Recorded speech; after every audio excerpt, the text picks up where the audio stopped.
નમો દ્વે સવર્યંતાણમ નમો દ્વે સવર્દાનમ નમો દ્વે સવાયર્યાન નમો દ્વે સૌજાયાનમ નમો દ્વે સૌત્રિકાવતી સાવનમ ઓમકારમિંદુ સંયુક્ત નિત્યમ ધ્યાયંતિ યોગિન કામદમોક્ષનો છે ઓંકારાય નમો નમઃ મંગલમ ભગવાન મંગલમ સુતમોહિ મંગલમ કુંડાર્યો જૈન્દ્રમોસુ મંગલમ નમઃ સમયસ્થાનાય સ્વાનુભૂત્યા ચકાસ્તે ચિત્તવાય ભવાય સર્વરામ વિભાવ નિર્ધનિદાતા.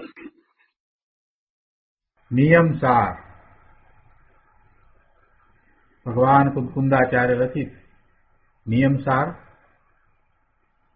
તથા મુનિવર પદ્મપ્રભમલધારી દેવ રચિત તાત્પર્ય વૃત્તિ ટીકા એનો સ્વાધ્યાય આપણે કરી રહ્યા છીએ. એમાં ગાથા 6 નો સ્વાધ્યાય ચાલે છે. આ ગાથાનો અર્થ, ટીકા અને એની ઉપર પૂજ્ય ગુરુદેવ કાનજી સ્વામી આપેલ પ્રવચનના મહદ અંશો આપણે કર્યા છે. આજે શેષ અંશો લઈશું.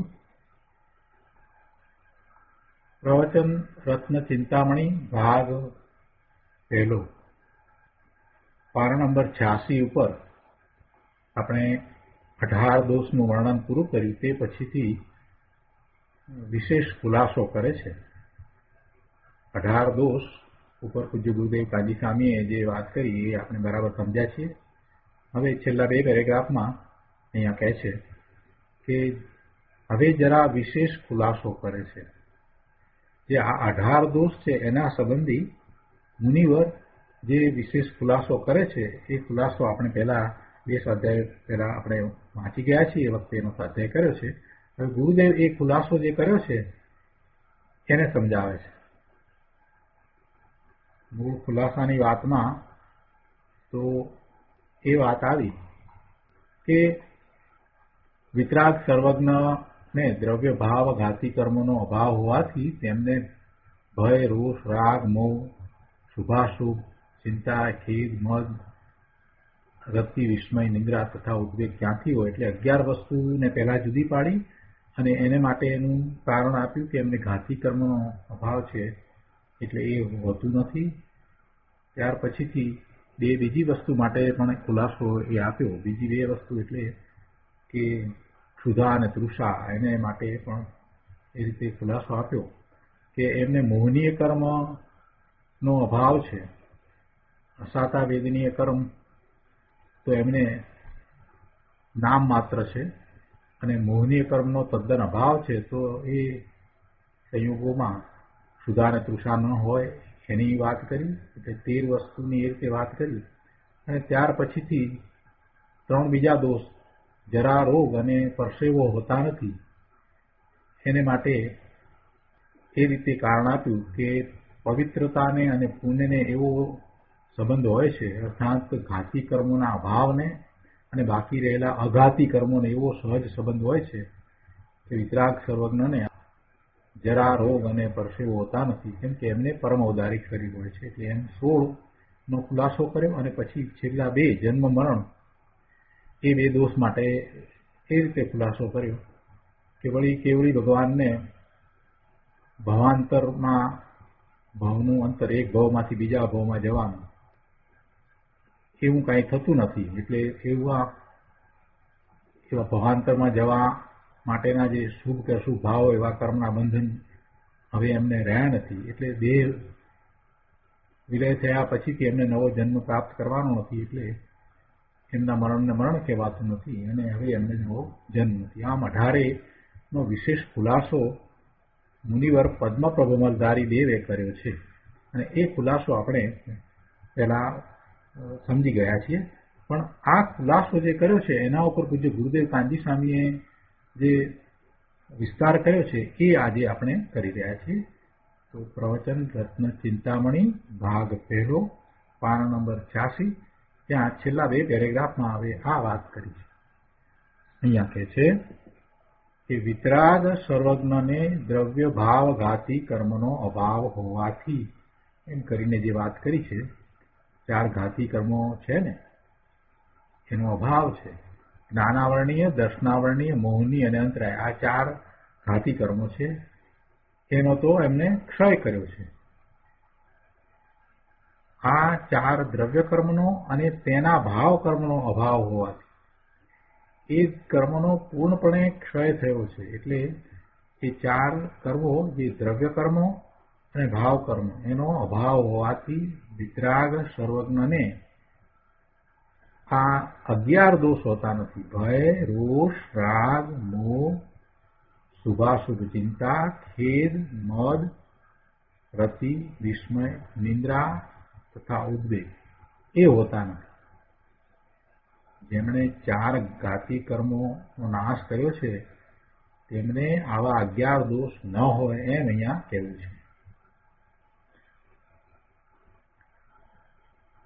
વળી 2 મુખ્ય દોષ ક્ષુધા અને તૃષા કે એ પણ એમને કેમ નથી એનો ખુલાસો કરતા કહ્યું છે કે વળી તેમને સમુદ્ર જેટલા શાખા વેદનીય કર્મોદય ની મધ્યે બિંદુ જેટલો અશાતા વેદનીય કર્મનો ઉદય વર્તે છે. જો શાતા વેદનીય કર્મનો ઉદય કેટલો મોટો છે, વિશાળ છે, એટલે સમુદ્ર જેટલો બતાવ્યો. સમુદ્ર જેટલા શાતા વેદનીય કર્મનો ઉદય અને એની સમુદ્રની અંદર એક બિંદુ, આખો સમુદ્ર એની અંદર એક બિંદુ, એટલે સમુદ્ર તરીકે શાતા વેદનીય કર્મનો ઉદય બતાવ્યો છે અને એની મધ્યે એક બિંદુ જેટલો અશાતા વેદનીય કર્મનો ઉદય વર્તે છે. તેનો અર્થ એ થયો કે અશાતા વેદનીય તો નામ માત્ર, કહેવા માત્ર છે જ નહીં. અને મોહનીય કર્મના તદ્દન અભાવમાં, જ્યારે મોહનીય કર્મનો તો ક્ષય થયો છે ત્યારે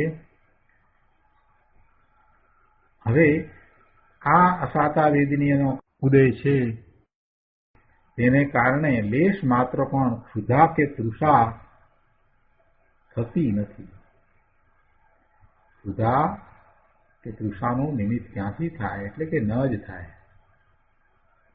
ગુરુદેવ એને સમજાવતા અહીંયા 87મા પાના ઉપર કહે છે કે જોયું, ભગવાનને મોટા દરિયા જેટલો શાતાનો ઉદય છે, મોટા દરિયા જેટલો શાતાનો ઉદય છે અને કિંચિત બિંદુ માત્ર નહિવત અશાતાનો ઉદય હોય છે. વળી તેમને મોહનીયનો તો તદ્દન અભાવ છે, મિથ્યાત્વ તો તદ્દન ગયું છે, એનો તો ક્ષય થયો છે. તેથી કિંચિત અશાતાનો ઉદય ક્ષુધા કે તૃષાનું નિમિત્ત બનતો નથી. એટલે કે એવી ક્ષુધા કે તૃષા હોતી નથી. જ્યાં મોહ નથી, મોહનો પૂર્ણપણે નાશ થયો છે, તો પછી ત્યાં દુઃખ ક્યાં છે?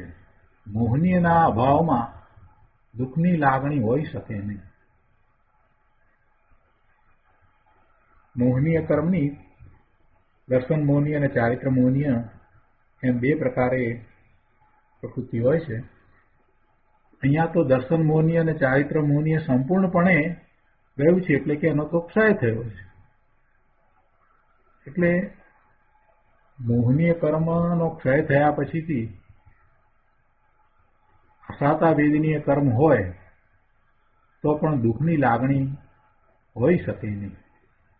ગમે તેટલું અશાતા વેદનીય કર્મ હોય તો પણ મોહનીય કર્મના અભાવમાં દુઃખની લાગણી હોઈ શકે નહીં.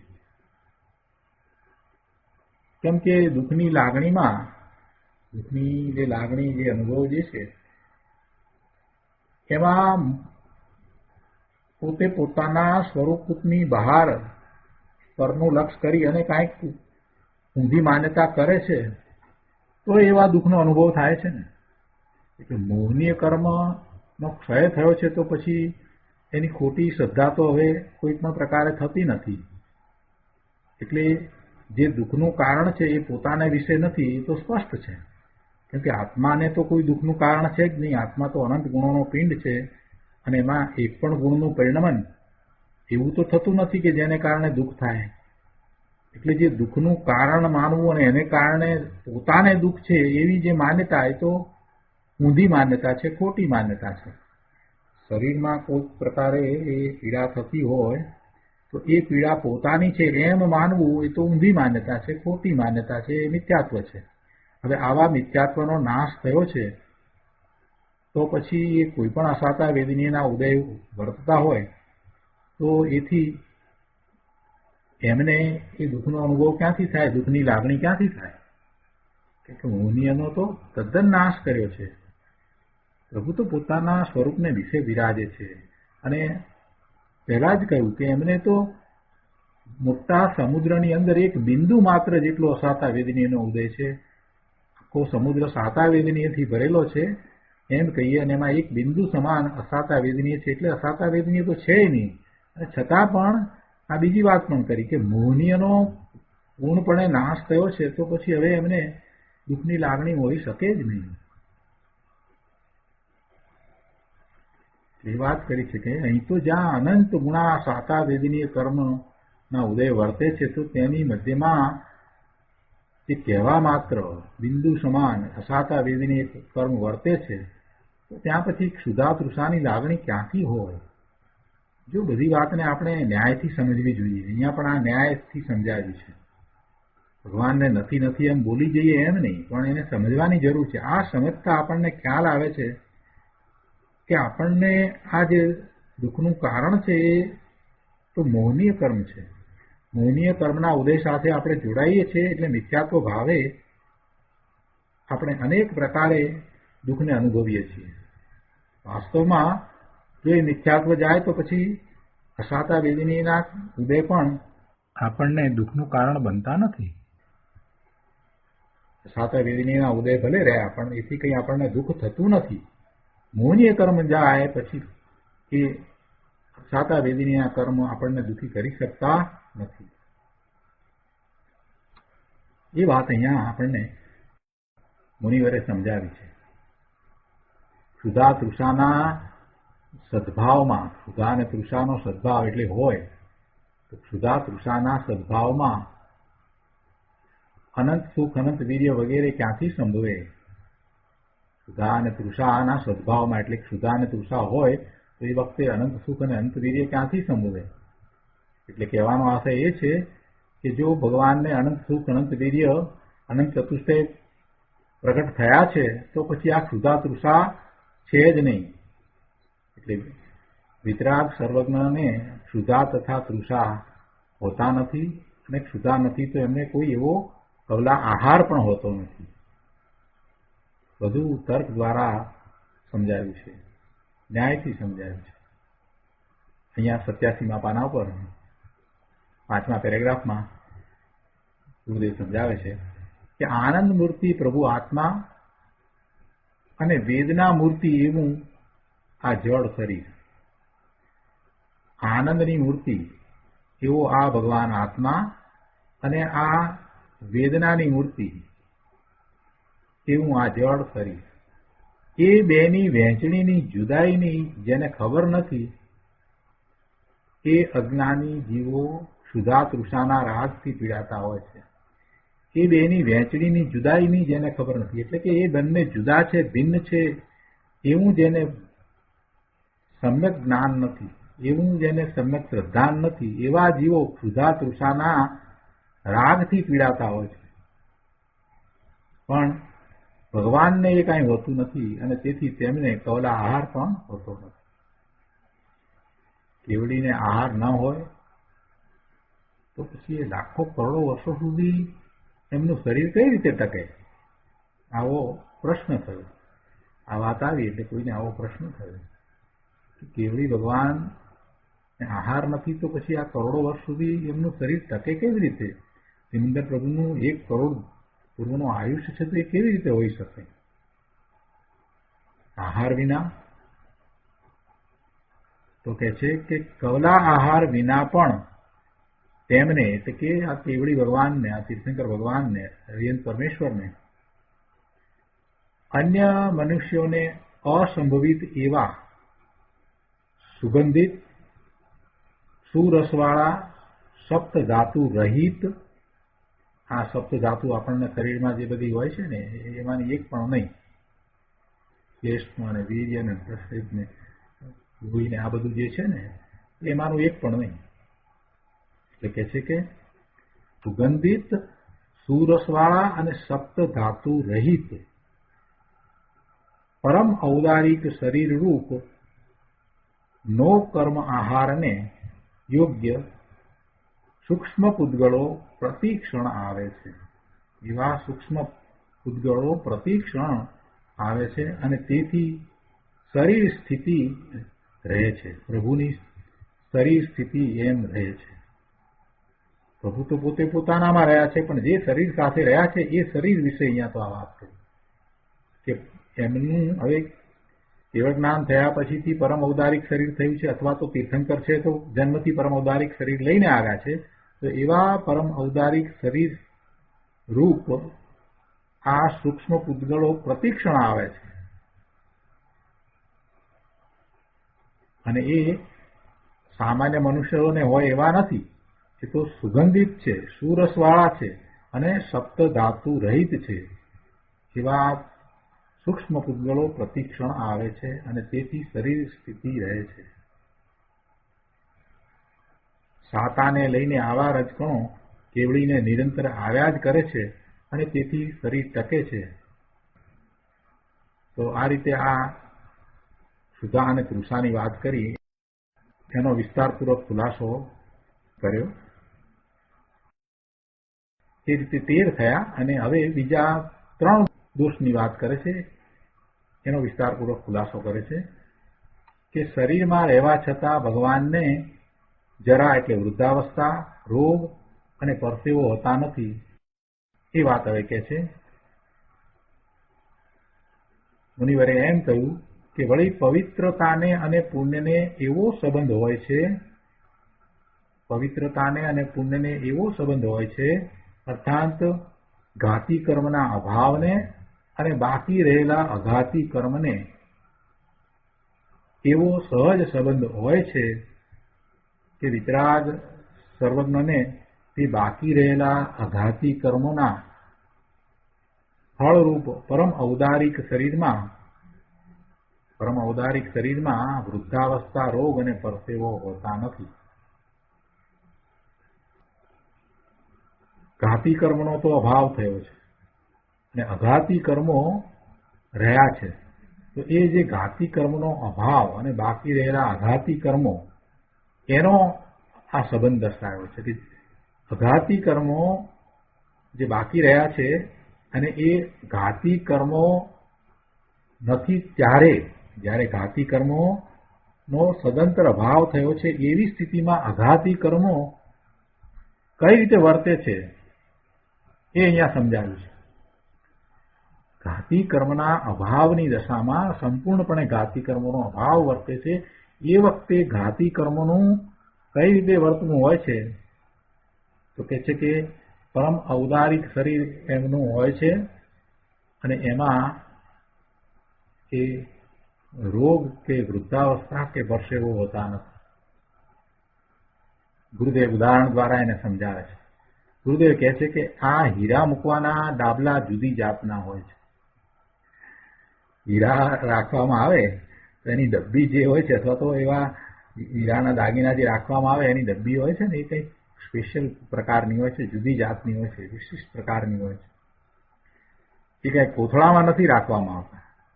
તો કહે છે કે એ કાંઈ કોથળામાં ન રહે, એમ ગુરુદેવ કહે છે. હીરા મૂકવાના ડાબલા જુદી જાતના જ હોય છે, હીરા કાંઈ કોથળામાં ન રહે. એટલે શું કહેવું છે કે જે આત્માએ ઘાતી કર્મનો નાશ કર્યો છે, ક્ષય કર્યો છે અને 13મા ગુણસ્થાનની દશામાં છે, તો એમને અનંત ચતુષ્ટયમય પરમાત્મા દશા પ્રગટ થઈ છે. અનંત જ્ઞાન, અનંત દર્શન, અનંત વીર્ય અને અનંત સુખ, એ 4 એટલે એ ચતુષ્ટ. તો એવા અનંત ચતુષ્ટમય પરમાત્મા દશા એમને પ્રગટ થઈ છે. તો આવો આત્મા ક્યાં હોય? જેમ પેલા હીરા કોથળામાં ન રહે, હીરાને માટેના પછી એવા સુંદર ડબ્બા હોય, તો એવી રીતે આવો અનંત ચતુષ્મય પરમાત્મા દશા પ્રગટ કરેલ આત્મા ક્યાં હોય? એનો ડાબલો એટલે કે એનું શરીર કઈ જાતનું હોય? એ શરીર પરમ ઔદારિક શરીર હોય. ભગવાનને પરમ ઔદારિક શરીર હોય. માટે ભગવાનને વૃદ્ધાવસ્થા એટલે કે જરા, એટલે કે શરીરની જીર્ણતા એ નથી, રોગ પણ નથી અને પરસેવો પણ એ શરીરમાં છૂટતો નથી. બહુ સરસ રીતે વાત સમજાવી. તો આ બીજા 3 બોલની વાત થઈ, એટલે કે 16 બોલની વાત થઈ. 16 દોષનું સ્પષ્ટીકરણ આપ્યું કે કઈ રીતે એ હોય છે, આ દોષો કઈ રીતે હોય છે અને ભગવાનને શા માટે નથી હોતા. હવે છેલ્લા 2 બોલ, 17મો અને 18મો બોલ એની વાત કરે છે, એટલે જન્મ મરણની વાત કરે છે. કે છે કે વળી કેવડી ભગવાનને ભવાંતરમાં ઉત્પત્તિના નિમિત્તભૂત શુભાશુભ ભાવો નહીં હોવાથી તેમને જન્મ હોતો નથી, અને જે દેહ વિયોગ પછી ભવાંતર પ્રાપ્તિરૂપ જન્મ થતો નથી તે દેહ વિયોગને મરણ કહેવાતું નથી. ભગવાનને ભવાંતરમાં ઉત્પત્તિના નિમિત્તભૂત શુભાશુભ ભાવો હોતા નથી. હવે એમને કાંઈ શુભ કે અશુભ ભાવ તો છે જ નહીં, એટલે હવે ભવનો બંધ પડતો નથી, એટલે જન્મ નથી. અને હવે જન્મ નથી અને દેહનો વિયોગ થાય છે તો એ દેહ વિયોગને મરણ કહેવાતું નથી. ગુરુદેવ સમજાવે છે કે પુણ્ય અને પાપના ભાવ હોય તો એને જન્મ અને મરણ થાય, તો એને ભવના બંધ પડે, કર્મનો બંધ થાય. પુણ્ય પાપના બંધ પડ્યા છે તો હવે ભવ લેવો પડે. પણ પુણ્ય પાપના ભાવ તો ભગવાનને નાશ પામી ગયા છે. 12મા ગુણસ્થાને પ્રભુ કસાય રહિત થયા છે, અને પછી 13મા ગુણસ્થાને પ્રભુ પોતે પોતાના અનંત ચતુષ્ટય પરમાત્મા સ્વરૂપને પ્રગટ કરી અને સ્વરૂપને વિશે વિરાજી ગયા છે. હવે તો કોઈ શુભ કે અશુભ ભાવ પણ છે નહીં, કસાયો પૂર્ણપણે નાશ પામ્યા છે, 4 ઘાતી કર્મોનો નાશ થયો છે, એવી દશામાં પ્રભુ વિરાજી રહ્યા છે. એટલે હવે નવો કોઈ બંધ થવાનો તો પ્રશ્ન જ નથી. નવો બંધ થાય એવું તો કાંઈ રહ્યું નથી, એટલે એમને હવે જન્મ તો થવાનો નથી. અને આ દેહ છેલ્લો દેહ છે, આ ચરમ શરીર છે, એ દેહ છૂટી જાય એટલે એ દેહનો વિયોગ થાય પછી જો જન્મ લેવાનો નથી તો એ આત્માની સાથે હવે કાર્મણે શરીર કે તેજસ શરીર કાંઈ રહેતું નથી. સામાન્ય રીતે જાણીએ છીએ કે એક દેહમાંથી પછી એ દેહને છોડીને જીવ પોતાના કર્મના બંધને કારણે બીજી ગતિમાં જાય અને બીજું શરીર ધારણ કરે છે, તો એ કાર્મણ શરીર લઈને જાય છે, તેજસ શરીર લઈને જાય છે, અને ત્યાં જે ગતિ છે તે અનુસાર એ શરીરને પ્રાપ્ત કરે છે. પણ અહીંયા તો હવે જન્મ લેવાનો જ નથી, એટલે કેમ કે એમને તો કાર્મણે શરીરે નથી, એનોય નાશ થઈ ગયો, પૂર્ણપણે નાશ થઈ ગયો. એટલે હવે એમને મરણ કહેવાતું નથી, હવે બીજી જન્મ લેવાનો નથી, એટલે એ શરીરને છોડે છે ને નિર્વાણ કહેવાય છે, અને મરણ પણ કહેવાતું નથી. એટલે આ રીતે પ્રભુને જન્મ કે મરણ હોતા નથી. તો આ રીતે 18 બોલનું સ્પષ્ટીકરણ અહીંયા પૂરું થયું. એટલે વિતરાગ પરમેશ્વર સર્વજ્ઞદેવ 18 દોષ રહિત છે. વિતરાગ પરમેશ્વર દિનેશ્વર ભગવાન હરિયંત ભગવાન 18 દોષ રહિત છે.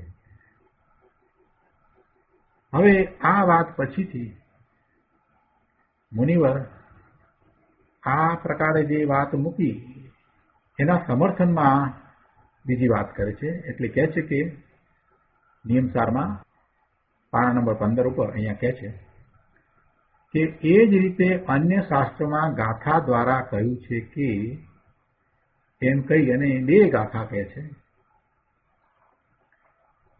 એક પહેલી ગાથા એ કહે છે કે સો ધમ્મો જથ દયા સો વીતવો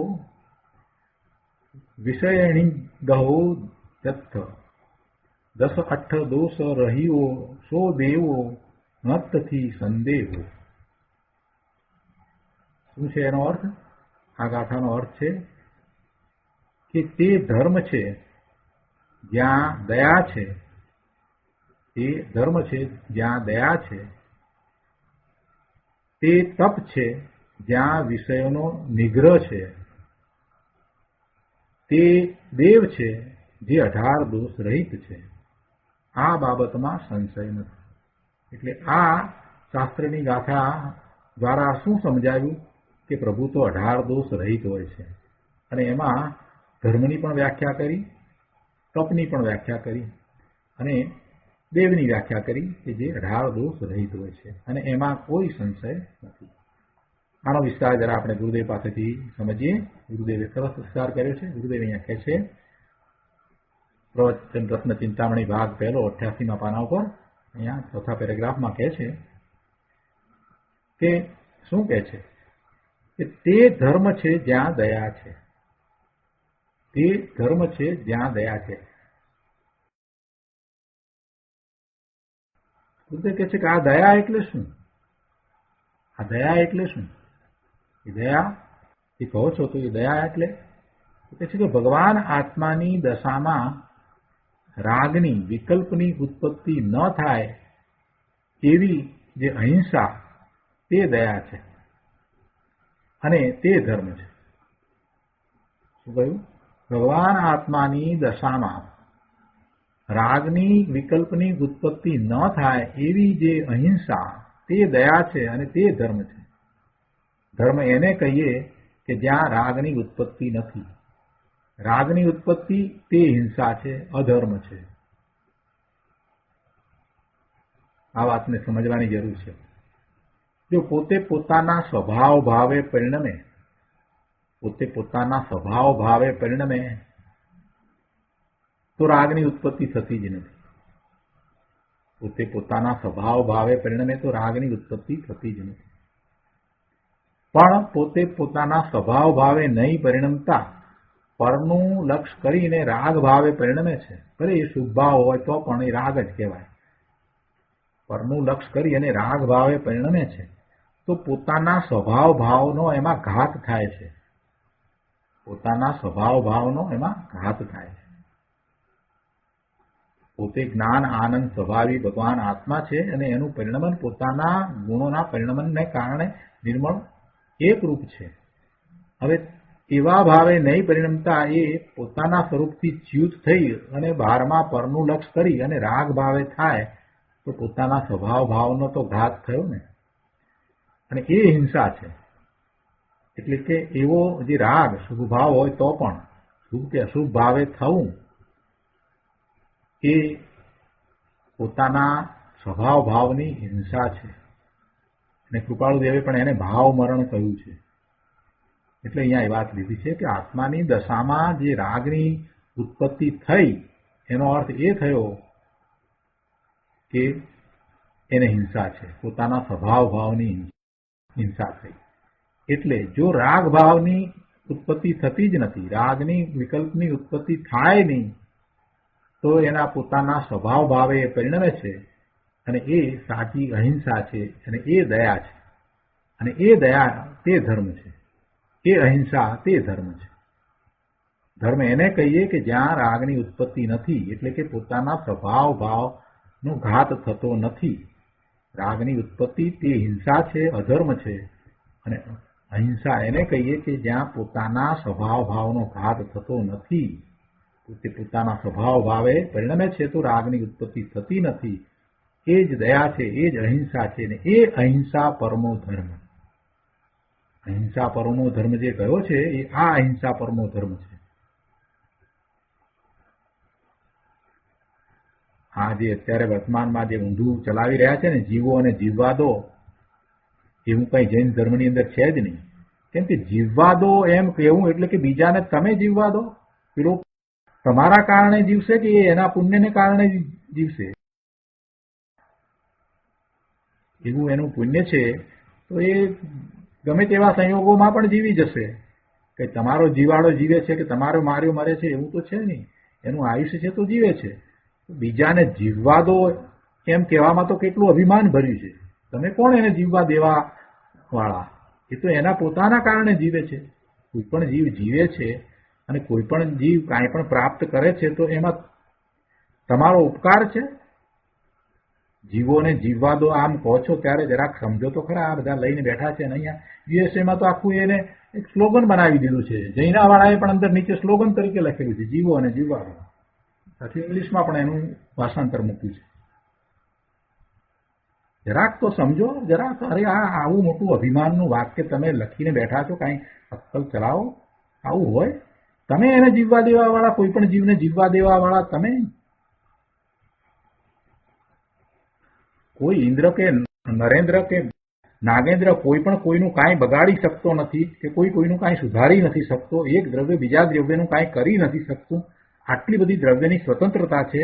ત્યારે પેલો જીવ એ જીવે કે મરે એને માટે તમારો ઉપકાર જોઈએ. એમ તમે ધારો તો એને જીવવા દો, તમે ધારો તો એને મરવા દો. એમ અથવા તો મારી શકો. એમ કેટલી ગાંડપણ જેવી વાત છે. એને એ અહિંસા પરમો ધર્મ કહે છે. જીવો અને જીવવા દો. એને અહિંસા પરમો ધર્મનો સાચો અર્થ ખબર નથી. મોટું ઓર્ગેનાઇઝેશન ચલાવે છે ને આવી વાત શું કરવું? કેટલા લોકો પાછા ગાંડાની જેમ ફોલો કરે છે. શાસ્ત્રના અભ્યાસ મળે નહીં અને એવા જેને શાસ્ત્રના અભ્યાસ છે એમની પાસેથી સમજ મેળવવાનો તો કોઈ પ્રયત્ન કરે નહીં. એમની પાસેથી સમજ મેળવવી એ તો વાત ક્યાંય બાજુ પર મૂકી દીધી. સાચું શાસ્ત્ર સમજો. આ શું વાત કરે છે? અહિંસા પરમો ધર્મનો અર્થ તો સમજો. જો ગુરુદેવે એવો સમજાવ્યો છે કે ભાઈ તું બીજાની દયા પાળે, બીજા પરની દયા પાળે અને પરને તું જીવવા દે અને એ જીવે એ શક્ય જ નથી. એવા ખોટા અભિમાન છોડી દે. એવા અભિમાનમાં તો તે ભવના ભ્રમણ કર્યા છે. હવે એ અભિમાન છોડ. એ તું કરી શકતો જ નથી. તને શુભભાવ આવે પણ તારો શુભભાવ એ એના જીવનનું કારણ બનતો નથી. એનું આયુષ્ય છે તો એ જીવે છે અને એનું આયુષ્ય નથી તો એ મરે છે. જે દયાની વાત કરી છે, જે અહિંસાની વાત કરી છે એ તો પોતાના સ્વભાવ ભાવની અહિંસાની વાત કરી છે કે પોતાનો સ્વભાવ જ્ઞાન આનંદનો સ્વભાવ છે ને એવા સ્વભાવે પોતે રહેવું જોઈએ. પણ એવા સ્વભાવ ભાવનો જો એ ઘાત કરે છે તો હિંસા થાય છે અને એવી હિંસા એને શોભે નહીં. એવી હિંસા એને શોભતી નથી. એટલે એને સમજાવ્યું છે કે ભાઈ અહિંસા પરમો ધર્મ એટલે કે તું તારી દયા પાળ, તારા સ્વભાવ ભાવનો ઘાત ન થાય એવી અહિંસા, એ અહિંસા પરમો ધર્મ છે. ભગવાન આત્માના આશ્રયે વિતરાગ દશાની ઉત્પત્તિ થાય તે અહિંસા છે, તે સાચી દયા છે ને તે જ ધર્મ છે. તો અહીંયા જે વાત કરી ને ધર્મને વિશેની વાત કરી ને કે તે ધર્મ છે જ્યાં દયા છે. પોતાની દયા તે દયા છે. પોતાના આત્માને રાગ રહિત કરવો એનું નામ દયા છે. બાકી પરની દયા તો કોણ પાળી શકે? પરની દયા તો કોણ પાળી શકે? હવે આજ ગાથાનું જે બીજું વાક્ય છે એ લઈએ આપણે. એમાં કહ્યું છે કે તે તપ છે જ્યાં વિષયોનો નિગ્રહ છે. તે તપ છે જ્યાં વિષયોનો નિગ્રહ છે. એટલે શું? કે જ્યાં 5 ઇન્દ્રિયોના વિષયો તરફનું વલણ અટકી ગયું હોય તેને તપ કહીએ. અહીંયા 89મા પાના ઉપર બીજા પેરેગ્રાફમાં આ વાત સમજાવે છે. શું કહે છે ગુરુદેવ? કે જ્યાં 5 ઇન્દ્રિયોના વિષયો તરફનું વલણ અટકી ગયું હોય તેને તપ કહીએ. 5 ઇન્દ્રિયોના વિષય તરફ એને રુચિ જ ન થાય, એનું લક્ષ્ય જ ન થાય, એમાં એને રસ જ ન પડે, એમ એનું વલણ અટકી જાય. એવું ક્યારે બને? પોતાના સ્વરૂપનું લક્ષ્ય થાય, પોતાના સ્વરૂપનું મહાત્મા આવે તો એવું થાય. અને સમ્યક દ્રષ્ટિને તો પોતાના સ્વરૂપનો અનુભવ થયો છે પછી એને જીતેન્દ્રિય પણ સહજ થઈ જાય છે. એને પછી ઇન્દ્રિયોને જીતવી બહુ સહેલી થઈ જાય છે. કેમ કે હવે એને ઇન્દ્રિયોના વિષયોમાં કોઈ રસ પડતો નથી. બધું ફિક્કું લાગે છે. પોતાના સ્વરૂપમાંથી આવતા અતિન્દ્રિય આનંદનો અનુભવ એકવાર થયા પછીથી આ ઇન્દ્રિયજનિક સુખ છે ને એ તો સાવ ફિક્કા લાગે છે. એટલે સમ્યક દ્રષ્ટિ તો એના વિશે નિરસ જ છે. એમાં તો એને ક્યારેય રસ પડતો જ નથી. અહીંયા કહે છે કે જ્યાં 5 ઇન્દ્રિયોના વિષયો તરફનું વલણ અટકી ગયું હોય તેને તપ કહીએ. હવે વલણ અટકી જાય એટલે કે એને પોતાના સ્વરૂપમાં જ રસ પડે, બીજું કાંઈ હોય નહીં. 5 ઇન્દ્રિયોના વિષય એટલે શું? કે આ શુભ ને અશુભ બધા આવી ગયામાં. એમ કે છે કે બધું એમાં આવી ગયા. લૌકિક સાંભળવું કે પછી ભગવાનની વાણી સાંભળવી એ પણ ઇન્દ્રિયનો વિષય છે. લૌકિકનું સાંભળવું અને ભગવાનની વાણી સાંભળવી એ બે વાતમાં તો ઘણો ફેર છે. છતાંય એ સાંભળવું છે ને એટલે એ પણ ઇન્દ્રિયનો વિષય છે. અહીંયા તો એમ કહે છે કે એ બધાનો પાંચેય ઇન્દ્રિયોના વિષયોનો નિગ્રહ કરીને માત્ર પોતાના સ્વરૂપ તરફ જે વળી જાય છે, પોતાના સ્વરૂપ તરફ વળી જાય છે, ત્યાં રહી જાય છે, તો એ તપમાં છે, એને તપ છે. પાંચેય ઇન્દ્રિયોનો વિષય છે અને તેનો નિગ્રહ કરી અર્થાત પાંચેય ઇન્દ્રિયના વિષય તરફના વલણથી થતા શુભાશુભ ભાવને રોકી અતિન્દ્રિય નિજ આત્મ સ્વરૂપમાં એકાકાર થવું તેનું નામ તપ છે. આ તપ છે. બાકી અજ્ઞાનીઓ ખોરાક ન લે, રોટલા ન ખાય અને એમ કે આ ઉપવાસ થયો તે તપ છે, તો એને તપ કહેતા નથી. તપ અંતરંગ વસ્તુ છે. બાહ્યમાં જે તપ હોય એ તો સાથે રહેલો એવો વિકલ્પ છે. અંતરંગ તપ જેને હોય છે એને બાહ્યમાં એવો વિકલ્પ આવે છે કે પોતે ખોરાક આહાર ગ્રહણ ન કરે. પણ અંતરંગ તપ નથી અને માત્ર ખોરાક ન લે એથી કઈ તપ થતું નથી. એ વાત અહીંયા ગુરુદેવે ફરીથી સમજાવી છે. ઘણી વાર આ વાત તો સમજાવી છે કે એમાં જો રાગ મંદ હોય તો મિથ્યાત્વ સહિત દુર્ભાવ છે, માટે પુણ્યનો બંધ પડે. બાકી ઉપવાસ કે તપ એ નથી. એને ઉપવાસ પણ નથી કહેતા અને એને તપ પણ કહેતા નથી. ઉપરમાં વાસ ઉપવાસ, ઉપરમાં એટલે સ્વરૂપને વિશે વાસ છે, ઉપવાસ છે. આગળ કહે છે જે પૂર્ણ આનંદ સ્વરૂપ નિજ ભગવાન આત્માના આશ્રય પ્રવર્તે છે, વિષયોથી વિરમે છે અને સ્વમાં રમે છે, તેને તપ છે. એને તપ હોય છે. ઈચ્છા નિરોધ તપ એમ વ્યાખ્યા છે ને. ઈચ્છા ઉત્પન્ન જ ન થવી, ઈચ્છા ઉત્પન્ન ન થવી એને તપ કહ્યું છે. પાંચ ઇન્દ્રિય તરફના વલણની ઈચ્છા ઉત્પન્ન જ ન થઈ એટલે કે રોકાઈ ગઈ છે અને સ્વસ્વરૂપ એવા નિજ આનંદ સ્વરૂપમાં રમતા જ્યાં અતિન્દ્રિય આનંદની દશા પ્રગટ થઈ છે ત્યાં તપ છે.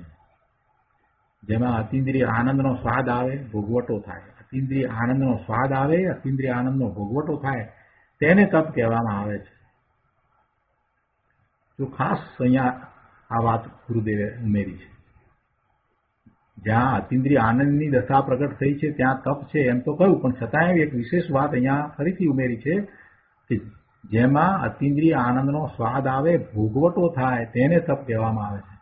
એટલે કે પોતાના સ્વરૂપને વિશે છે તો એને અતિન્દ્રિય આનંદ આવવો જ જોઈએ. જો અતિન્દ્રિય આનંદનો એને અનુભવ નથી થતો, એવો આનંદનો સ્વાદનો ભોગવટો એને નથી થતો, તો સમજવું કે એ પોતાના સ્વરૂપને વિશે નથી. અને સ્વરૂપને વિશે એમ છે, અતિન્દ્રિય આનંદનો ભોગવટો થાય છે એવી એને અંદરમાં લીનતા થઈ છે, તો એ તપ છે. એને તપ કહ્યું છે. એક એક વાક્ય જે કહેવામાં આવ્યું છે ને બહુ સમજપૂર્વક કહેવામાં આવ્યું છે. ગુરુદેવને તો એ સહજ હતું, પણ એમાંથી આપણે એ વાતને સમજવાની છે કે માત્ર પોતે પોતાના સ્વરૂપમાં જવાનો પ્રયત્ન કરે છે એટલે તપ થઈ જાય છે એમ નહીં.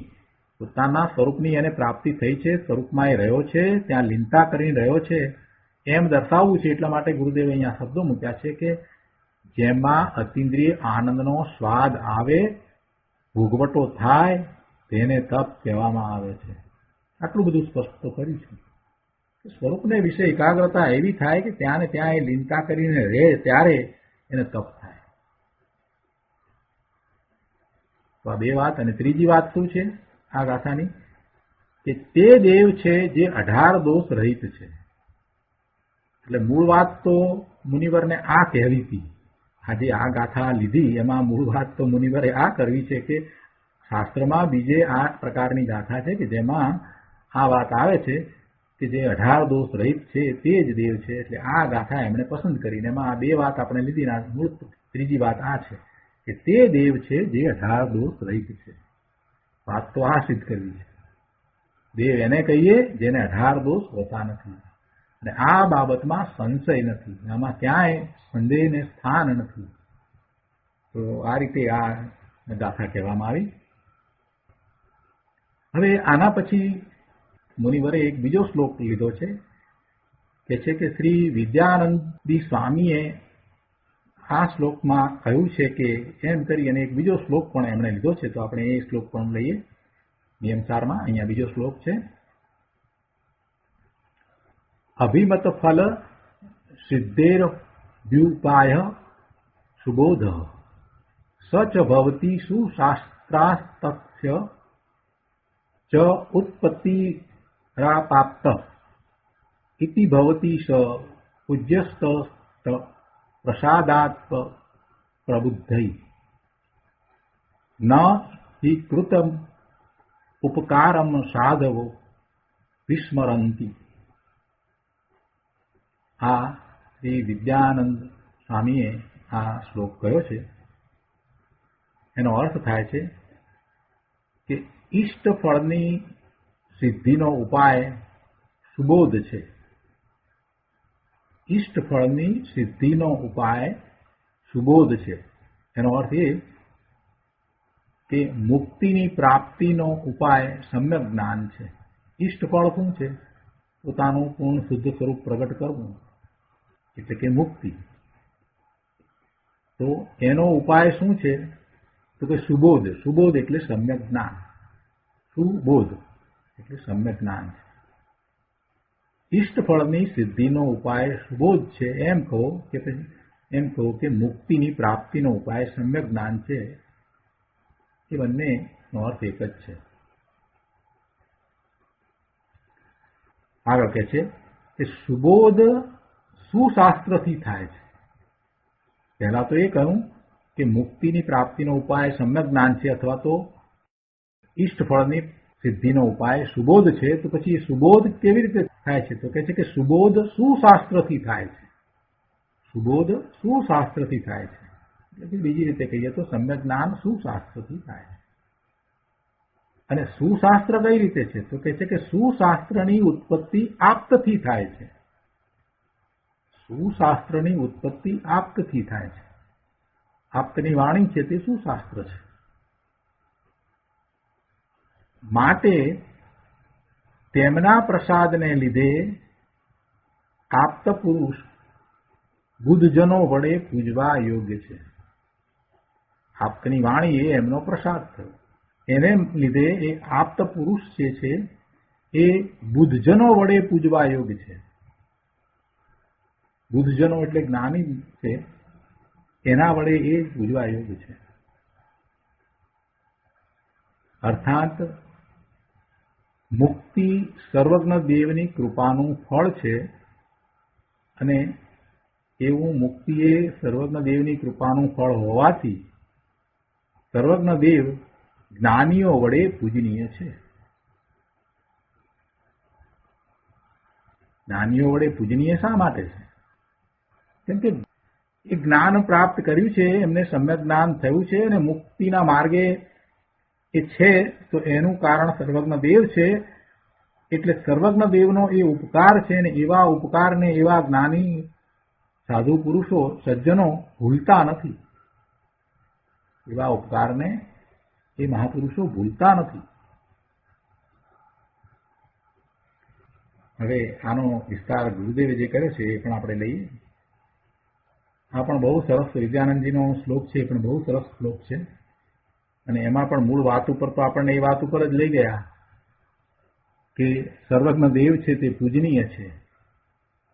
કેમ કે અહીંયા વાત તો એ ચાલી રહી છે કે સર્વજ્ઞ દેવ છે, એમની વાણી છે એટલે કે આગમ છે અને તત્વ છે, એની સમ્યક શ્રદ્ધા છે, એ વ્યવહાર સંકિત છે.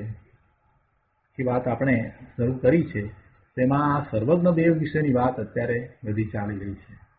એ દોષ રહિત છે એ વાત કરી, એનું સમર્થન આપ્યું અને એ પૂજનીય છે. એટલે કે એમની જેવી છે તેવી શ્રદ્ધા, એમની પ્રત્યેનો એવો અહોભાવ, આ બધું જે નિશ્ચયથી સમ્યક દ્રષ્ટિ છે એને હોય છે અને એને આ હોય છે તો એને વ્યવહાર સંકેત કહેવામાં આવે છે. દેવ ગુરુ શાસ્ત્રની યથાર્થ શ્રદ્ધા એને વ્યવહાર સંકેત કરવું એટલે એમાં શું આવે? તો દેવ ગુરુ શાસ્ત્ર પ્રત્યે એવો અહોભાવ આવે ને. શ્રદ્ધા એટલે શું? શ્રદ્ધા એટલે એ છે એમ નહીં, પણ એ જેવા છે તેવા, અને જેવા છે તેવા એને જાણવામાં આવ્યા છે, તો પછી અહોભાવ આવ્યા વિના રહેતો હશે? આવે જ. એટલે એ વાત અત્યારે ચાલી રહી છે. તો અત્યારે આપણે સર્વજ્ઞ દેવની વાત કરતા, સર્વજ્ઞ દેવ છે તે પૂજનીય છે, બુદ્ધજનો વડે પૂજનીય છે, એ વાત ઉપર અને મુનિવરે આ વિદ્યાનંદજીનો શ્લોક અહીંયા બરાબર યોગ સ્થાને મૂક્યો છે. હવે એ શ્લોકનો વિસ્તાર આપણે ગુરુદેવ પાસેથી સમજીએ. અહીંયા પ્રવચન રત્ન ચિંતામણીની અંદર પાના નંબર 89 ઉપર કહે છે કે વળી શ્રી વિદ્યાનંદી સ્વામીએ શ્લોક દ્વારા કહ્યું છે કે શ્લોક વાર્તિક કે જેમાં તત્વાર્થ સૂત્રની ટીકા છે તેનો આ શ્લોક છે. શ્લોક વાર્તિકમાંથી આ શ્લોક લીધો છે. શ્લોક વાર્તિક એ તત્વાર્થ સૂત્રની ટીકા છે અને તેનો આ શ્લોક છે અને તેના રચયિતા શ્રી વિદ્યાનંદી સ્વામી છે. અને તે શ્લોકને અહીં શ્રી પદ્મપ્રભુમલધારી દેવ પોતાની વાતના આધાર માટે મૂકે છે. એનો આધાર લીધો છે. વિદ્યાનંદી સ્વામી છે એના વિશે ગુરુદેવે અહીંયા સરસ વાત કરી છે કે વિદ્યાનંદી સ્વામી પહેલા તો બ્રાહ્મણ હતા અને એક વાર એક નગ્ન મુનિવર સંત શાસ્ત્ર સ્વાધ્યાય કરતા હતા તો ત્યાં એ પહોંચ્યા હશે તો એમના કાને એમની વાત પડી ગઈ અને એ વાત એમણે સાંભળી એટલે તેમને મનમાં થયું કે આવી અદ્ભુત વાત, આવી અલૌકિક વાત.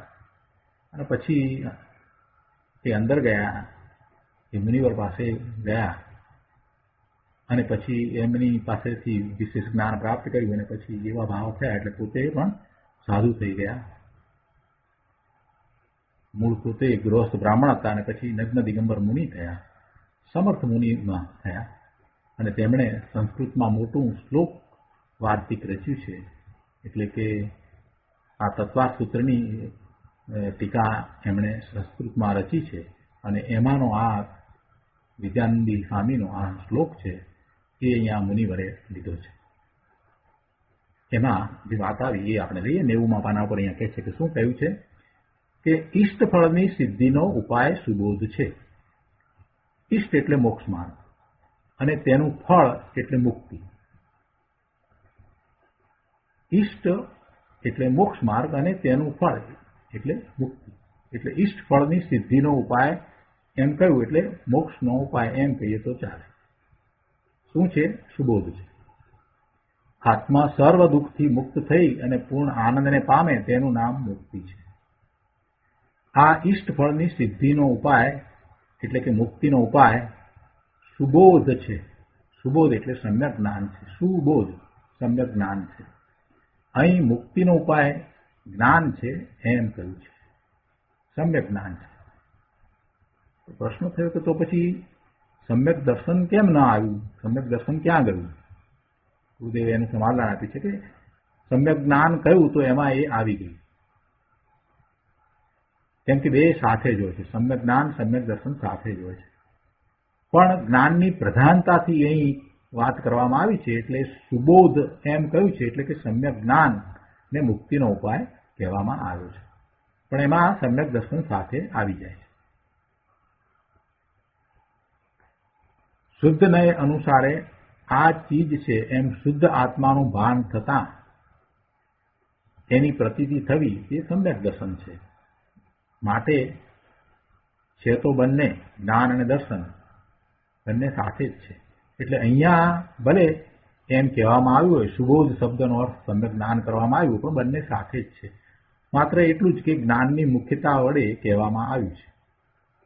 એટલે જ્ઞાનની મુખ્યતા વડે સુબોધને કારણ કહ્યું. શેનું કારણ કહ્યું? મુક્તિનું કારણ કહ્યું. કે છે કે મુક્તિનો ઉપાય સુબોધ એટલે સમ્યક જ્ઞાન છે. આત્માને પરમ આનંદની પરમ સુખની પ્રાપ્તિ રૂપ પરમ પદનો એટલે કે મુક્તિનો ઉપાય સમ્યક જ્ઞાન છે. એનો અર્થ એ થયો કે સમ્યક જ્ઞાન વિના મુક્તિ હોતી નથી. તો પછી પ્રશ્ન છે કે આવું સમ્યક જ્ઞાન કેમ થાય, કઈ રીતે થાય? તો કે સુબોધ શાસ્ત્રથી થાય. બીજું વાત એમાં એ આવી ને, મૂળ શ્લોકમાં બીજી વાત એ આવી કે એ સુબોધ સુશાસ્ત્રથી થાય છે એમ કહ્યું ને. એટલે એનો અર્થ શું થયો કે આવું સમ્યક જ્ઞાન સુશાસ્ત્રથી થાય છે. સુશાસ્ત્રથી થાય છે, ગમે તેવા શાસ્ત્રથી નહીં, કુશાસ્ત્રથી નહીં. સુશાસ્ત્ર ક્યાંથી ઉદ્ભવે છે? દિનેશ ભગવાનની વાણીમાંથી એનું ઉદ્ભવ સ્થાન હોય છે. એ સુશાસ્ત્ર છે.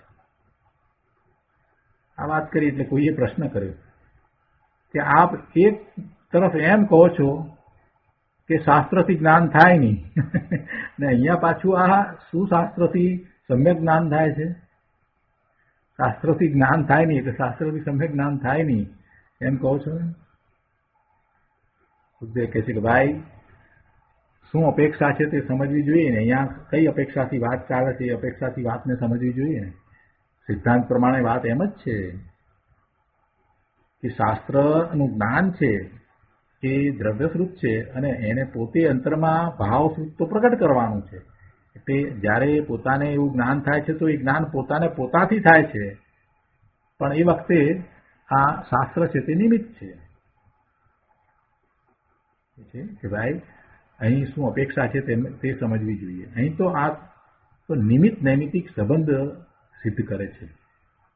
અહીંયા આપણે તો મૂળ દેવને માનવા છે ને, સાચા દેવને માનવાની વાત આવી ને, એવી દેવ પ્રત્યેની શ્રદ્ધા જેને વ્યવહાર સંકેત કહ્યું છે, તો એ વાત મૂળ તો ચાલી રહી છે ને. એના અનુસંધાનમાં આ બધી કેટલી બધી વાત આવી ને. એટલે એ છે કે શું શાસ્ત્ર છે એ નિમિત્ત છે, એને કારણે સમ્યક જ્ઞાન થાય છે. એટલે એ તો નિમિત્તની અહીંયા વાત કરી છે અને એ નિમિત્તની હાજરી એની પ્રસિદ્ધિ કરે છે. એટલે એની હાજરી હોય છે એમ સિદ્ધ કરે છે.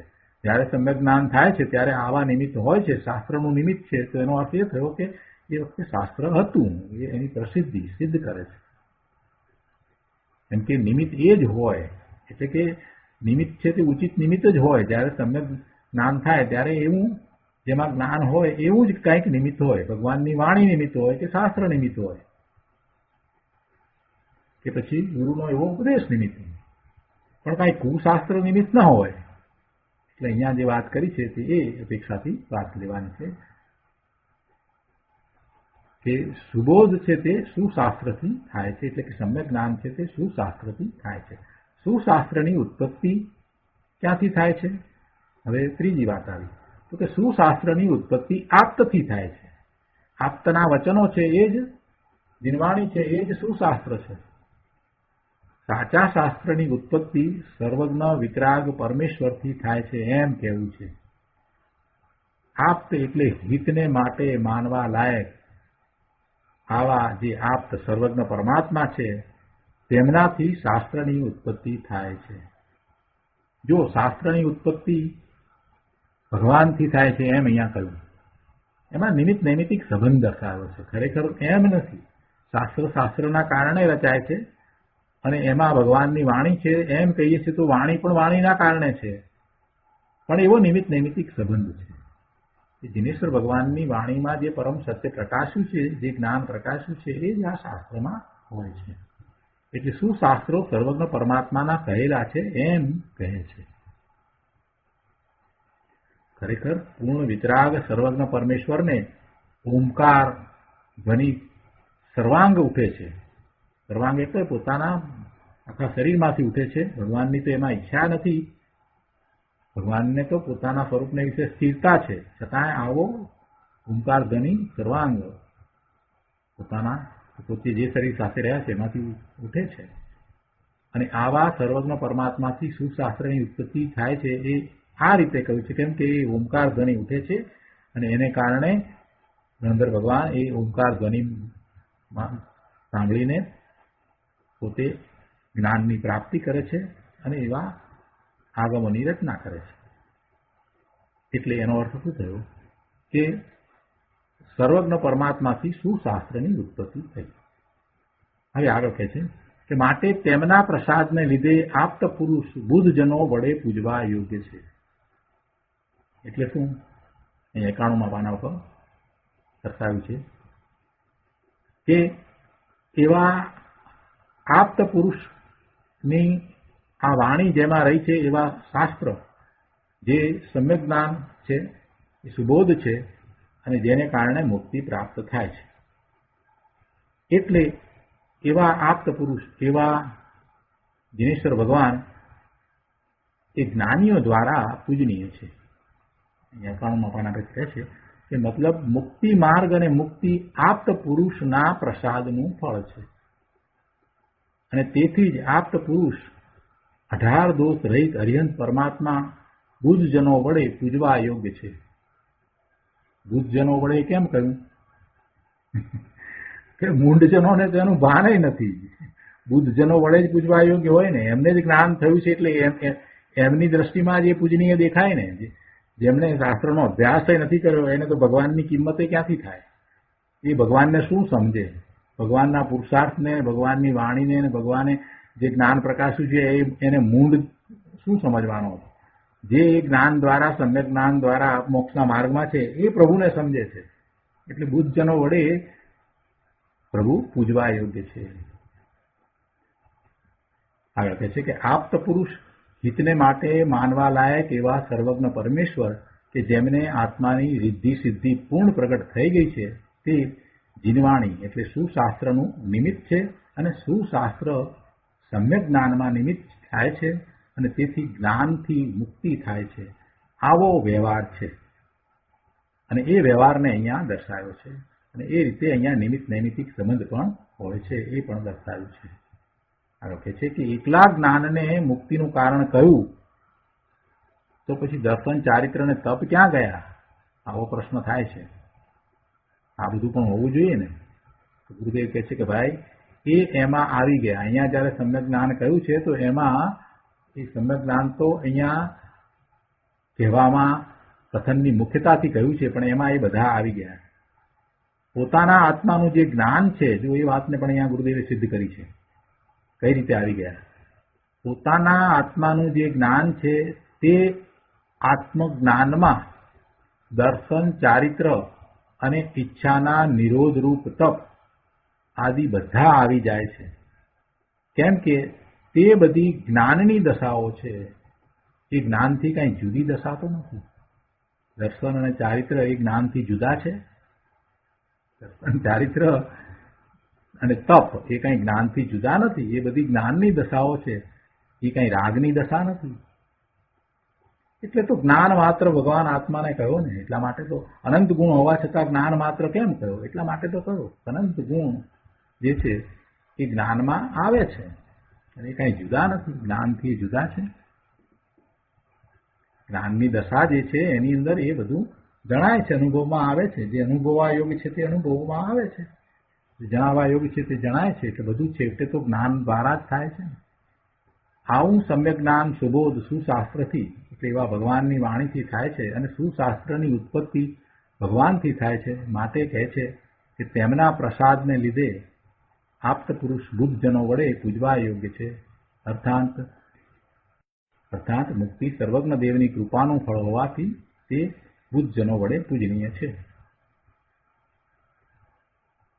ફરીથી પાછું અહીંયા સ્પષ્ટતા કરી કે મુક્તિ સર્વજ્ઞ દેવની કૃપાનું ફળ કયું? એમ કેમ કહ્યું? કે પોતે સમ્યક દર્શન જ્ઞાન પામે છે તો તેમાં નિમિત્ત કોણ છે? સુશાસ્ત્ર. અને સુશાસ્ત્રમાં નિમિત્ત કોણ છે? તો સર્વજ્ઞ. અને આ વાતને અહીંયા સિદ્ધ કરી છે. વાણીથી જ્ઞાન ઉત્પન્ન થાય છે એટલે કે જ્ઞાન ઉત્પન્ન થવામાં જો કોઈ વાણી નિમિત્ત હોય તો એ ભગવાનની વાણી જ નિમિત્ત હોય. જ્ઞાન ઉત્પન્ન થવામાં જો કોઈ વાણી નિમિત્ત હોય તો એ ભગવાનની જ હોય એમ અહીંયા કહેવું છે.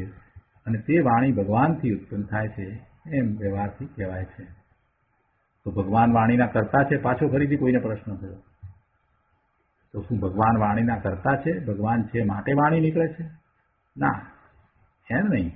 પણ અહીં નિમિત્ત નૈમિતિક સંબંધની વાત છે. અહીંયા નિમિત્ત નૈમિતિક સંબંધ દર્શાવો છે. અહીંયા તો વ્યવહાર સંકેતની વાત ચાલે છે ને, એટલે અહીંયા આ નિમિત્ત નૈમિતિક સંબંધ દર્શાવ્યો છે એટલે આમ કહ્યું છે. બાકી વાણી તો વાણીના કારણે નીકળે છે. તો પૂતગળ છે તો પૂતગળના પરિણામ છે. વાણીની પર્યાય તો સીધી વાણીથી જ છે. એના સટકારકો એના પોતાના, એમાં ભગવાનનું કાંઈ કર્તવ્ય નથી.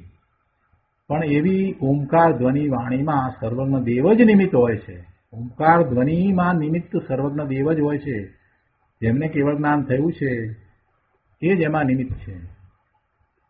અને સમ્યક જ્ઞાન પામનારને એવી વાણી જ નિમિત્ત હોય છે એમ વાત છે. તો આ રીતે ઘણી સ્પષ્ટતાઓ કરી, ઘણી સરસ વાત મુનિવરે મૂકી. આજનો સ્વાધ્યાય અહીંયા સુધી રાખીએ છીએ. હવે સુખધામ બોલીએ. કથા